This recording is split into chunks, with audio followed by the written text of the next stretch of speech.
Tayo guys ng palit tayo guys ng battery kasi guys lubat eh.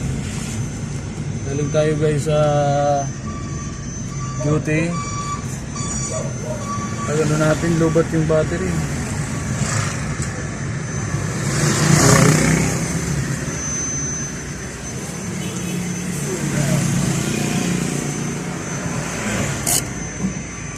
Ito guys,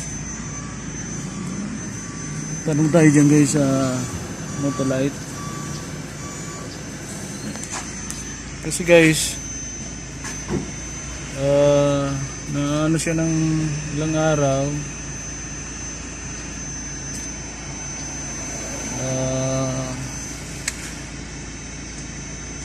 na ano siya guys ng ilang araw tambay. Ngayon nung ginamit ko guys, chinarge ko, okay naman. Kaso nung nasa duty na ako guys, buti nga umandar pa guys. Nung umano ako guys, pabalik ko, nag-stay ako dun guys kay na hermana. Ngayon ayaw na guys, ayaw na umi-start kasi lubat na yung baterya. Yan guys yung amperahe niya guys eh.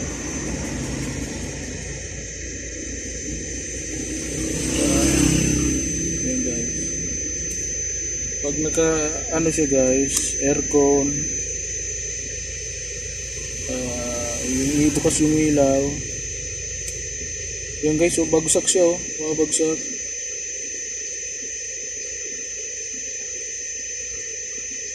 Nag-12. Di man lang magano guys eh.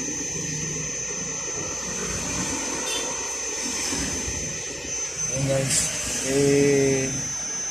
ano natin guys, tanungin natin guys kung magkano yung battery.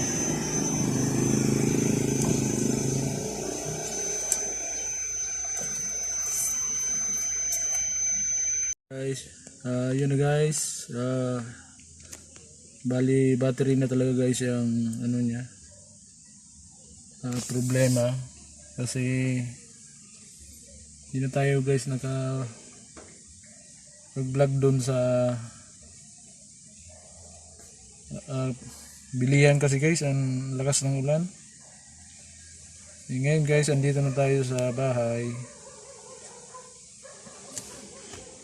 battery na talaga guys ang problema.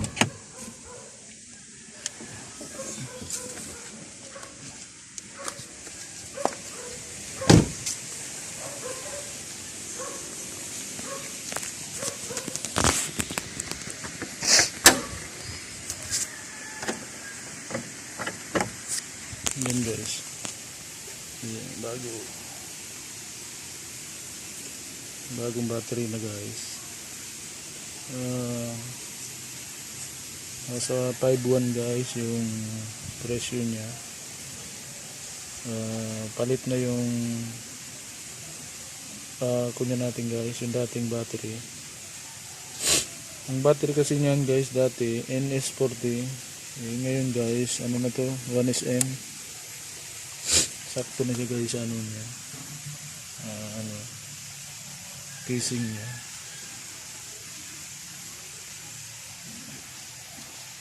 Ngayon guys, nung in-start yun, pina-start sa akin yung makina, pinaon yung mga headlight, saka in-stop yung engine. Ayun yung amperahe niya guys, nag 10 amperes na lang. Kaya battery talaga ang problema. Sana guys magtagal. Pero guys may warranty naman to guys.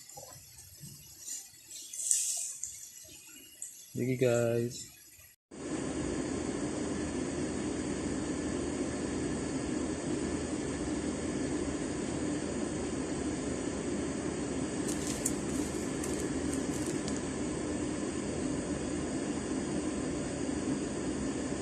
Guys, shoutout nga pala sa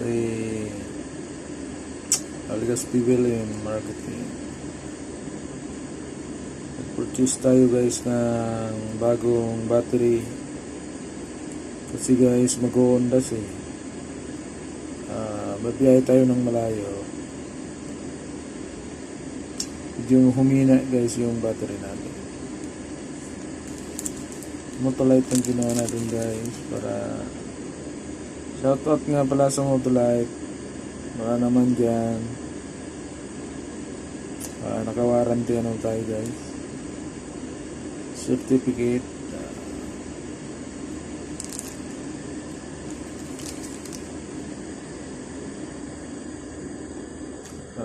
Endurance guys ang ginawa natin. Kinapos na tayo guys sa Motolite Gold. Sana guys tumagal din naman.